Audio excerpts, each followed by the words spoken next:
গতকাল ভোর 4:30 নাগাদ হলদিয়া পেট্রোকেমিক্যালসের ন্যাপথার যে পাইপলাইনে প্রথমে আগুন লাগে, পরবর্তীকালে তা ছড়িয়ে পড়েছিল এলপিজির পাইপলাইনে। প্রায় 17 ঘন্টার চেষ্টায় কিন্তু আগুন এই মুহূর্তে নিয়ন্ত্রণে এসেছে এবং কার্যত আমরা দেখতে পাচ্ছি যে এই যে দূরে যে পাইপলাইনটা সেখানে যেরকম ভাবে ক্ষতিগ্রস্ত হয়েছে দেখতে পাচ্ছি। গতকাল সারা দিন ধরে কিন্তু সেখানে দেখা গেছে যে আগুনের লেলিহান শিখা, দাউ দাউ করে আগুন জ্বলেছে। রাতভর কিন্তু এখানকার যারা হলদিয়া শিল্প সংস্থার বিভিন্ন শিল্প সংস্থার যে সমস্ত ফায়ার ইঞ্জিন, তারা কিন্তু প্রায় 17 ঘন্টার চেষ্টায় কিন্তু আগুন নিয়ন্ত্রণে এনেছে। এবং আগুনের যে ভয়াবহতা কতটা ছিল সেটা কিন্তু আশপাশের এই যে সমস্ত গাছ বা যে সমস্ত গাছপালাগুলো রয়েছে সেগুলো দেখলেই কিন্তু বোঝা যায়।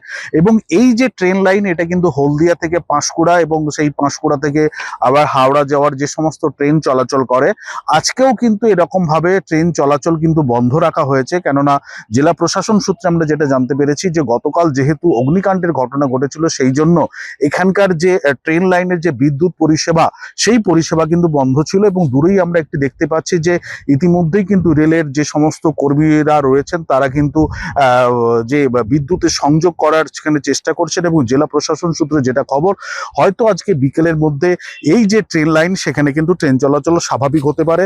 আর ইতিমধ্যেই এই অগ্নিকাণ্ডের ঘটনায় এখনো পর্যন্ত একজনের মৃত্যুর খবর এসেছে, বাকি বেশ কয়েকজন কিন্তু তারা কলকাতা এবং হলদিয়ার হাসপাতালে চিকিৎসাধীন রয়েছে। হলদিয়া থেকে ক্যামেরায় মানস জানার সঙ্গে বিটন চক্রবর্তী, এবিপি আনন্দ, পূর্ব মেদিনীপুর।